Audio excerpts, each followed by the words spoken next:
bloqueos auriculoventriculares justamente ocurren porque a nivel del nodo auriculoventricular la conducción está bloqueada en mayor o menor grado. Y justamente depende de eso para hablar de bloqueos de primero, de segundo y de tercer grado. Sabíamos nosotros, cuando hicimos la clase de electrocardiograma normal, que a nivel del nodo auriculoventricular se produce un retraso fisiológico, ¿cierto? Un retraso fisiológico. Entonces tenemos aquí el corazón, que si no soy tan muy dibujante, el nodo AB, el sinusal, viene acá, y acá sufre un retraso. Justamente ese retraso está representado por el intervalo P, P, R, o PQ o PR, dependiendo de la metodología del complejo QRS. Entonces, ¿qué va a pasar? Que este intervalo PR representa justamente el retraso que se produce al nivel del nodo auriculoventricular. ¿Cuánto dura este retraso? Debe durar entre 0.12 a 0.20. Eso es lo que debe durar.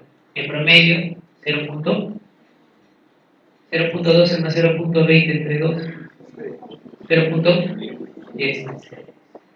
Chicos inteligentes. Entonces, si dura más de 0.20, hablamos de un. Y salvo en dos condiciones. En niños menores de 12 años, en donde para hablar de bloqueos auriculoventriculares basta que el PR sea mayor de 0.18. ¿Ya? En niños, si el PR menor de 12 años dura más de 0.18, ya estamos hablando de un bloqueo auriculoventricular. Y la otra circunstancia es cuando la frecuencia cardíaca está por encima de 110. Es decir, si alguno de nosotros está con taquicardia sinusal mayor o igual de 110, esperamos de que el PR se acorte o se alargue. Si la frecuencia cardíaca aumenta, el PR se acorta. Entonces, si el paciente está si su corazón se está contrayendo a 110 por minuto más, basta que el PR sea mayor de 0.18 para hablar de un bloqueo. Muy bien. Y el bloqueo, como les decía, puede ser de primer grado, de segundo grado o de tercer grado. Y ahí lo que decía el doctor, que yo no lo veo por acá, no sé si ya se fue o se fue al baño. Los bloqueos de tercer grado son los famosos bloqueos auriculoventriculares completos. ¿Ya? Los bloqueos de segundo grado, a su vez, son de dos tipos. El bloqueo Mobitz 1, o fenómeno de Wenckebach, y el bloqueo de segundo grado Mobitz 2. Es importante hacer esta distinción de cara al pronóstico de los pacientes. Los bloqueos de Mobitz 2, los Mobitz 2 se pueden dividir en fijos, variables o avanzados de alto grado, y vamos a ver que son nada del otro modo. Entonces, el bloqueo B de primer grado fácil se caracteriza porque el PR dura más de 0.20 segundos o más de 0.18 en niños, y que todas las ondas P conducen. ¿Qué quiere decir que todas las ondas P conducen? Que todas las ondas P van seguidas de un complejo QRS. Todas, absolutamente todas, deben ir seguidas de un complejo QRS para hablar de un bloqueo de primer grado. Y el PR habitualmente es un PR largo pero constante, es decir, mide más de 0.20 y todos miden el mismo. Por ejemplo, aquí tenemos un PR que mide 290 milisegundos, o sea, 0.29. 6 cuadraditos, 7 cuadraditos, un poquito más. Y todas las ondas P están seguidas por un complejo QRS. Entonces, este es un bloqueo de primer grado. Así. Entonces, aquí observamos, siempre la onda P y el PR se ven mejor en dos. Entonces, tenemos aquí la onda P empieza desde aquí y el PR también, desde acá hasta acá. Mide 4 cuadraditos más 4, 8. 8 por 4, 0,32. Es un PR que está prolongado todas las ondas P van seguidas de complejo QRS y además tenemos una imagen en orejas de conejo en P1, que es la imagen de bloqueo de rama, y el QRS es ancho o es estrecho. Entonces es bloqueo completo o incompleto. Completo. Entonces, es un bloqueo AB de primer grado más un bloqueo completo de rama derecha.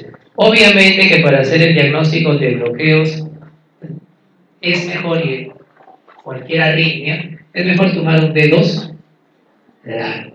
Una tira larga, es mejor porque nos va a permitir caracterizar mejor el bloqueo o la arritmia que estemos evaluando, ¿no? Esta es una tira de ritmo habitual, ¿no? Corto, que acá no nos va a permitir evaluar adecuadamente si estamos o no frente a un bloqueo.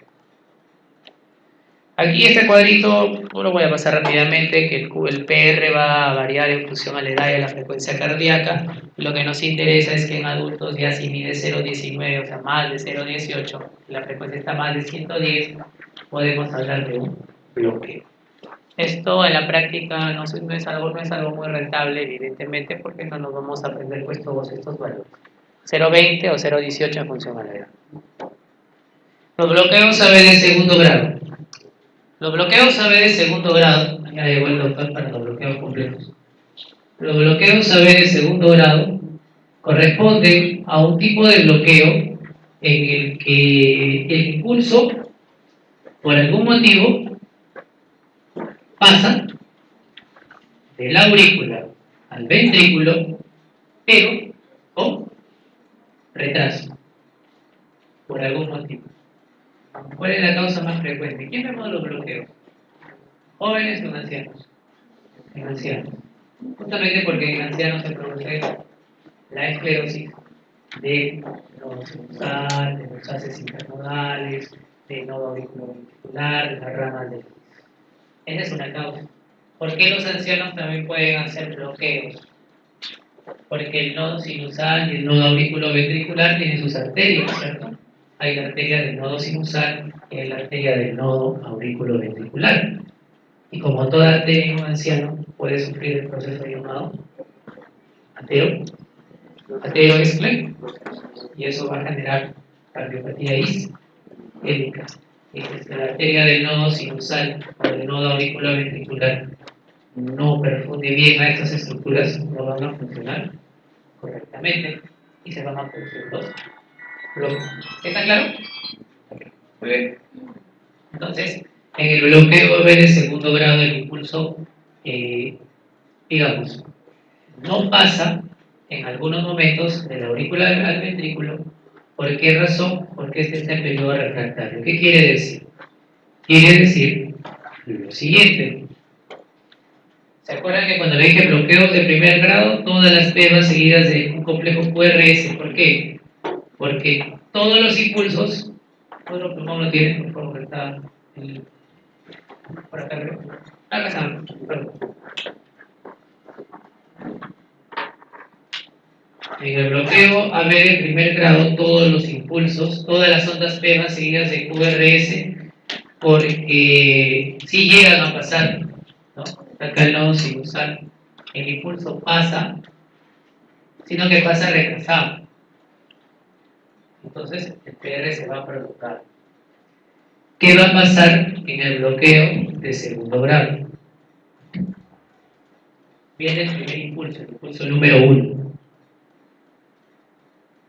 En este nodo auricular se va a producir un retraso más de lo habitual, por eso el PR dura más de 0,20, pero es tanto el retraso que se produce que viene el segundo impulso que lo encuentra al nodo tratando de aún conducir el primero.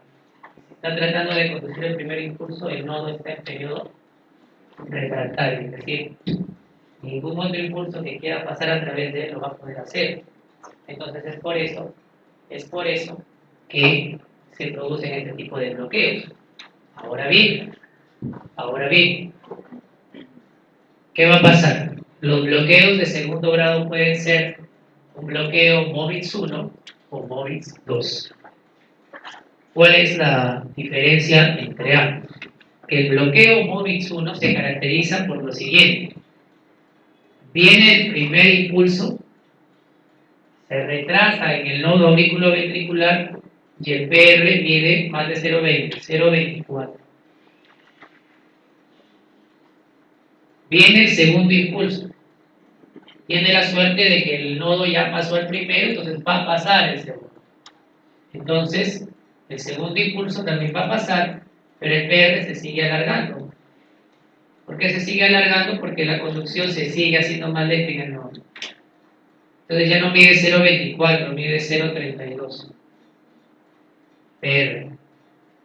Viene el tercer impulso y tiene la suerte aún de encontrar al nodo con la capacidad de poder conducir el tercer impulso.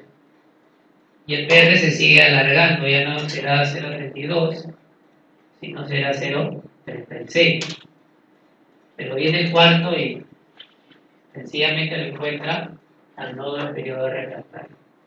Entonces se genera la onda P porque la aurícula sí se llega a despolarizar, pero no va a haber un complejo QR porque el impulso no pasó al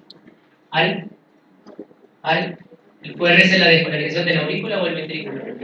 No, entonces al no pasar el impulso al ventrículo, el ventrículo no se despolariza. ¿Y qué va a pasar? La onda P sencillamente queda sin QR. La onda P se queda bloqueada. Entonces, esa es la característica del bloqueo MOVIX 1, que hay un alargamiento progresivo del intervalo PR hasta que una de las ondas se bloquee.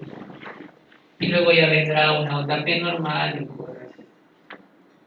Esa es la característica del bloqueo AB MOVIX 2. ¿Qué otra característica tiene este bloqueo? También llamado fenómeno de Wenckebach, o Wenckebach, como lo quieran pronunciar. Para hablar de un fenómeno de Wenckebach, el segundo alargamiento de PR debe ser el de mayor magnitud. ¿Qué es lo que les quiero decir? De 0,24 a 0,32, ¿cuántos segundos hay? 0,0. 32 menos 24, 8. Y de 0,36 a 0,32, 0,04. ¿En dónde se produjo el mayor alargamiento? ¿Aquí o aquí? ¿En el primero o en el segundo? Primero. El PR se siguió alargando, ¿no? 0,24, 0,32, 0,36, pero el máximo incremento se produjo en el segundo intervalo PR. Entonces, ese es un requisito para hablar de fenómeno de Wenckebach o Wenckebach, ¿ya? En cambio, el bloqueo MOVIX 2 es un bloqueo que se caracteriza porque el intervalo PR está largo, 0,24. El segundo también está largo, 0,24. Y súbitamente una onda P se bloquea. En cambio, en el MOVIX 1, como que te iba avisando, oye, me estoy prolongando, me sigo prolongando, me voy a seguir prolongando hasta que una onda P queda bloqueada. ¿Está claro? En el MOVIX 1, alargamiento progresivo del PR, siendo el máximo alargamiento en el segundo complejo o en el segundo ciclo, hasta que una onda P queda bloqueada. En el MOVIX 2 no, es un PR alargado, constante, como si fuera un bloqueo de primer grado, o sea, es un PR largo, constante, hasta que súbitamente una onda P se bloquea. Es el MOVIX 2. ¿Y cuál es más perjudicial para el paciente y de peor pronóstico? El MOVIX 2. ¿Sí quedó claro eso? ¿Alguna pregunta hasta ahí? Muy bien. Seguimos en... El resto lo vamos a pasar más rápido porque creo que ya les expliqué lo más importante. El MOVIX 1 se caracteriza por el alargamiento progresivo del intervalo PR hasta que una onda P no conduce o se bloquea. Las ondas P que conducen van seguidas de un complejo QRS que suele ser normal. Hay un acortamiento progresivo del intervalo RR hasta que la onda P se bloquea. Esto de aquí es más de la especialidad, ¿ya? Estas dos últimas características son más de la especialidad, quizás un poco ahondar en detalles, voy a confundirlos un poco más. Lo importante es que se quede PR largo, que se alarga constantemente, el máximo incremento se produce en el segundo ciclo, todas las ondas P van seguidas de un QRS, excepto la onda P que se bloquea. ¿Ya?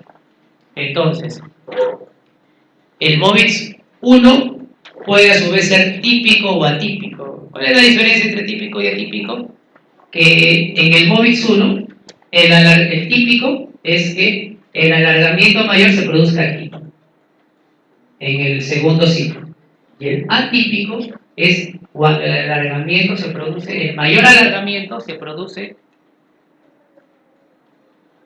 ya no funciona el micro, cuando el mayor alargamiento se produce justo antes de que la onda P quede bloqueada. Esa es la única diferencia.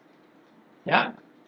Ahora, eso sí puede ser pregunta de examen. Los bloqueos MOVIX 1, la mayoría son bloqueos a nivel del nodo aurículo-ventricular, el 75%.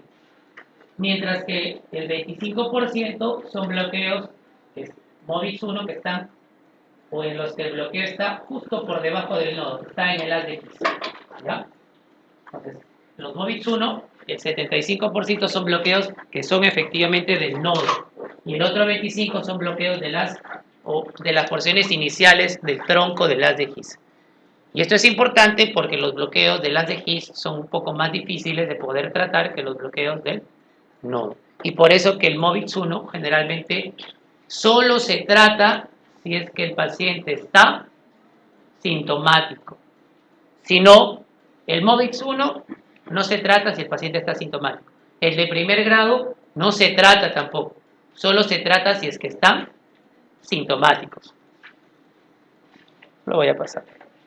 Entonces aquí lo que les decía, ¿no? Este es un bloqueo AB de segundo grado MOVIX 1, fenómeno de Wenckebro. Acá, bueno, aquí en realidad es un PR normal, pero aquí se empieza a alargar 280, 360 y súbitamente una onda P queda bloqueada. Es típico de un bloqueo AB de segundo grado MOVIX 1. Alargamiento progresivo del PR con una onda P que se bloquea y todas las ondas P van seguidas de un complejo QRS, obviamente excepto la que se bloquea. Aquí también, acá es más claro, ¿no? PR 240 milisegundos o 0.24, 0.28, 0.36 y la onda P que se bloquea. Ahora ya, para que entendió. MOVIX 1, típico o atípico. ¿El máximo alargamiento se produjo en el segundo o en el tercero? De 0.24 a 0.28 y 0.04. De 0.28 a 0.36, 0.08. El máximo alargamiento se produjo justo antes de que la onda P se bloquee. Y eso es un A. Muy bien. Aquí también 200, 320 y una onda P que quedó bloqueada. Y el MOVIX 2 se caracteriza porque súbita e inesperadamente un impulso ventricular se bloquea y no conduce. O sea, no hay ese alargamiento, ese aviso que hay en el MOVIX 1. El intervalo PR está largo, pero no se alarga progresivamente y súbitamente un impulso queda bloqueado. ¿Qué otra característica, distingue al MOVIX 2 del MOVIX 1? Que está siempre asociado a una cardiopatía estructural. Entonces, ¿el MOVIX 2 será tributario de marcapaso? ¿Sí o no? ¿Sí o no? Porque el tratamiento de los bloqueos puede ser marcapaso. No hay ningún medicamento que te pueda corregir un bloqueo, porque el tema es estructural, no es funcional.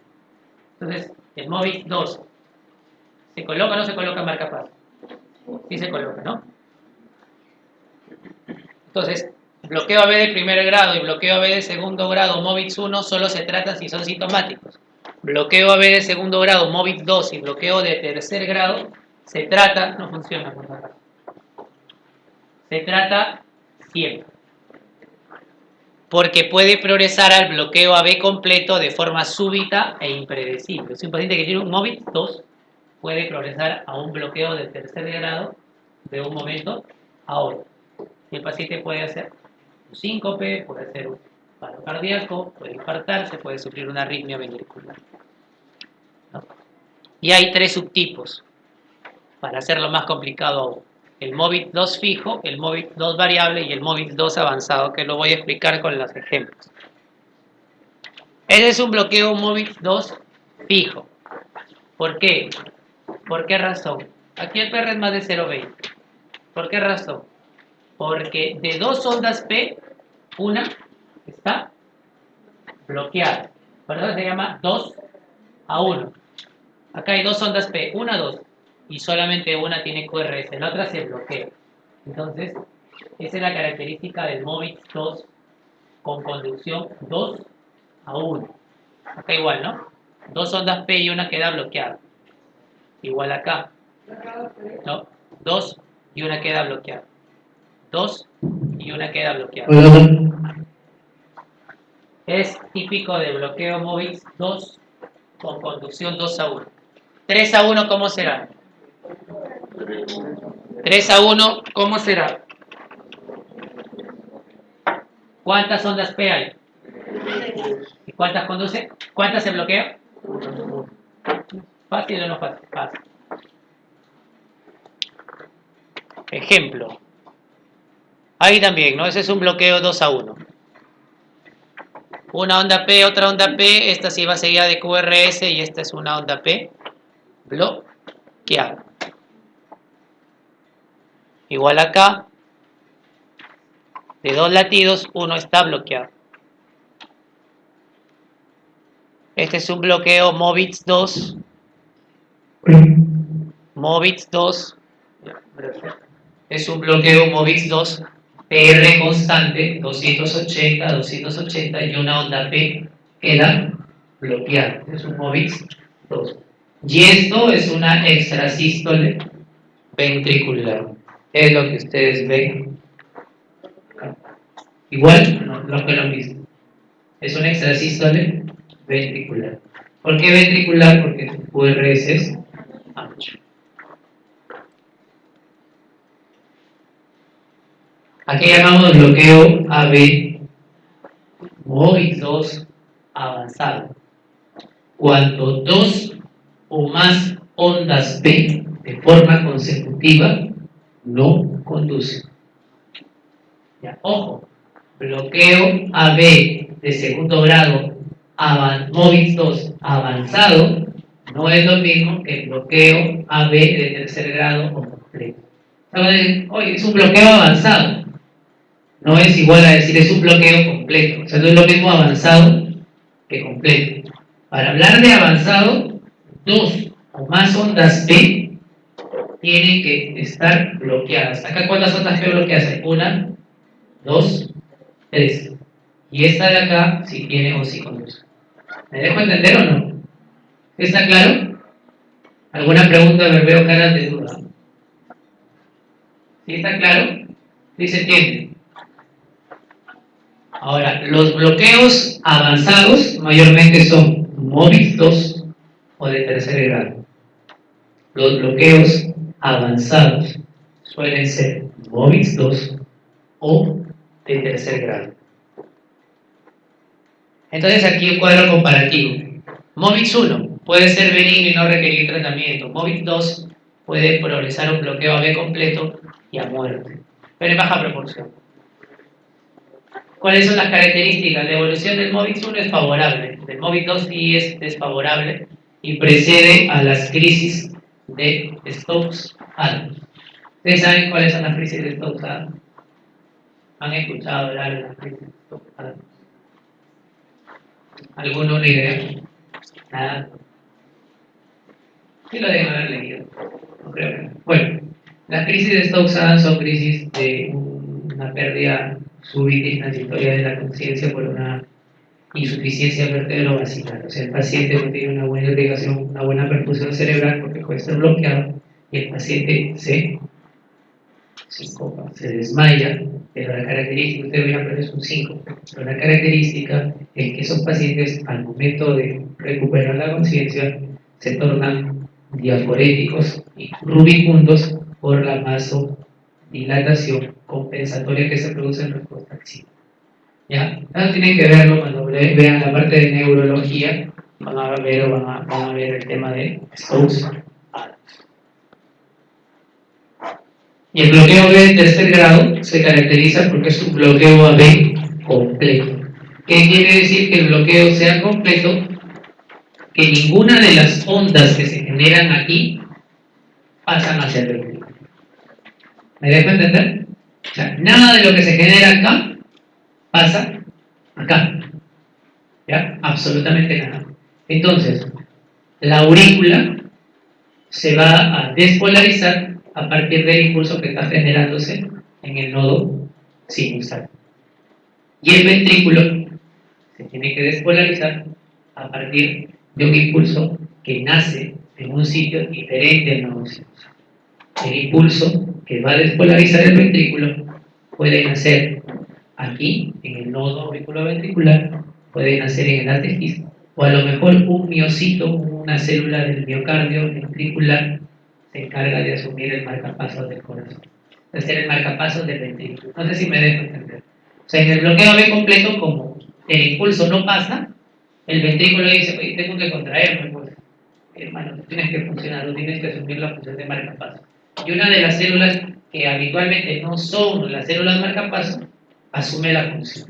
Entonces, como cada quien se contrae por su lado, o cada quien se despolariza por su lado, las ondas P no guardan relación con los complejos QRS, ¿ya? Observándose una mayor frecuencia de ondas P que de complejos QRS. ¿Por qué vamos a ver más ondas P que QRS? Porque las ondas P, que son el resultado de la despolarización de las aurículas, se producen porque el impulso nace aquí, y el nodo sinusal, lo habitual es que descargue a una frecuencia de ¿cuánto? ¿Cuánto es esta frecuencia cardíaca normal? 60 a 60 a 100.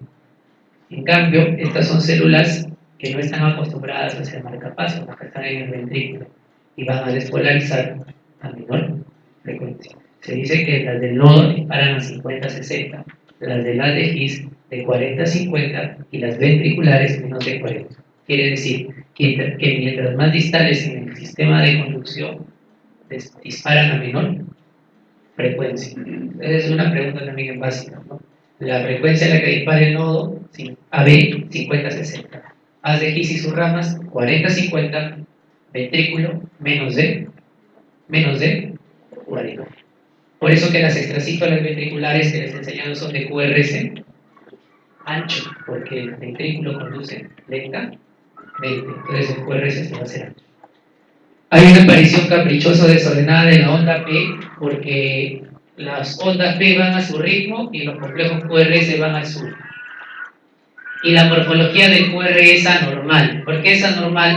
Porque como la despolarización es producto de un marcapaso ectópico, o sea, es producto de un impulso que se genera en el propio ventrículo, y siendo el ventrículo una cavidad y cuyas células disparan a una frecuencia baja, el QRS se va a hacer ancho.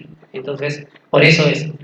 Criterios para hablar de bloqueo AB completo: hay una disociación entre la onda P y los complejos QRS, y el QRS suele ser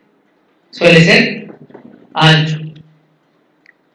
Entonces, esta tablita quizás por ahí también vi algunas preguntas, por eso lo coloqué. Los bloqueos de tercer grado pueden ser congénitos o adquiridos, y los bloqueos que son adquiridos por lo general son infragicianos, o sea, están por debajo de las de Gis.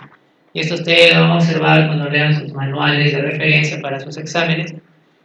¿Por qué es importante esto? ¿Por qué coloqué esto? Porque los bloqueos infragicianos son bloqueos de mal pronóstico. Son bloqueos que no responden a la atropina. Los bloqueos del nodo, o también llamados bloqueos supragicianos, sí responden a la atropina. Entonces, si tengo un paciente que tiene un bloqueo de tercer grado, está con frecuencia cardíaca de 28, le coloco atropina en emergencia y no me sube la frecuencia cardíaca, porque la atropina te va a acelerar la frecuencia cardíaca, concluyo que estoy frente a un bloqueo infragiciano. y ese paciente tiene que ser sometido a la colocación de un marcapasos transitorio o definitivo, según la disponibilidad de inmediato, porque si no ese paciente se va a morir. Lo que les decía, miren aquí, las flechas que tienen dos cabezas señalan dónde están las ondas P. Por ejemplo, aquí la onda P aparece caprichosamente al terminar la T. La onda P aquí aparece metida en el QRS. Aquí la P se aparece aparentemente normal. La P acá aparece inscrita en la onda T. La P aparece en el QRS. O sea, es una serie de latidos desordenados. Entonces, vemos de que si nosotros calculamos la frecuencia, que hay 1, 2 cuadraditos, casi 3 cuadrados grandes. La frecuencia de auricular va a ser 100 por minuto, pero la distancia entre los complejos QRS es mayor, porque vemos de que la distancia entre las ondas P es más corta que la distancia entre los complejos QRS. Entonces, hay dos frecuencias, una frecuencia auricular y una frecuencia ventricular. Pregunta, en los bloqueos AB completos, la frecuencia auricular es mayor que la frecuencia ventricular. Eso puede ser un excepto o una alternativa que les puedan colocar por ahí. Aquí lo que les decía, ¿no? La onda P, hacemos un zoom y aparece aquí, inscrita en la onda T o al culminar la onda S. Igual aquí, se dan cuenta que la distancia entre los puntos azules, que es la frecuencia auricular, es más corta que la distancia entre los complejos QRS. En resumen, el bloqueo AB de primer grado se caracteriza por un PR mayor de 0,20 en adultos o más de 0,18 en niños, con un QRS de morfología normal, salvo si hay un bloqueo de RAM. El de segundo grado MOVIX 1, alargamiento progresivo del PR hasta que la onda P se bloquea, lo que les decía, acortamiento progresivo de los intervalos RR y QRS de morfología normal. El MOVIX 2, de forma súbita, una onda P se bloquea y no se sigue de complejo QRS. Y puede ser fijo, cuando es 2 a 1, 3 a 1, 4 a 1, o variable. ¿Cuándo es variable? Cuando es 2 a 1, por ratos 3 a 1, por ratos regresa 2 a 1, 3 a 1, 4 a 1. Es un bloqueo variable. Y el completo, presencia de ondas P y complejos QRS que no guardan relación entre sí. La frecuencia de las ondas P es mayor que la frecuencia de los QRS y la morfología del QRS habitualmente es una morfología en QRS ancho. Este es el resumen de todo lo que les he dicho. Este es un electrocardiograma eminentemente normal. Este es un bloqueo AB de primer grado. Todas las ondas P conducen, pero el PR es prolongado, 0,28. Este es un bloqueo AB MOVIX 1. PR que se alarga progresivamente hasta que una onda P se bloquea. ¿Ese tipo de bloqueo cómo sería? Una onda P, dos ondas P, tres ondas P, cuatro ondas P. Es un bloqueo de conducción tipo. Es un MOVIX 1, pues, pero ¿qué tipo? Fijo, ya. Fijo, ¿qué más? ¿De qué tipo? ¿Cómo? 4 a 1. 1, 2, 3, 4 y esta se bloquea. 1, 2, 3, 4. Acá es un bloqueo 5 a 1. En realidad es un bloqueo variable, porque está conduciendo 5 a 1. ¿Ya? Este sí es un bloqueo MOVIX 2. Súbitamente, sin mediar previo aviso, la onda P queda bloqueada. Miren acá, PR normal, PR normal, PR normal, y súbitamente una onda P se bloquea. Ese es un MOVIX 2. ¿Ya? Este es un MOVIX 2. Y aquí tenemos un bloqueo. ¿Qué bloqueo es este? Cuando dos o más ondas P no conducen. Avanzado. Y este sí es un bloqueo. ¿Qué tipo de bloqueo es? Cada quien late por su lado, las P con las P y las R con las R.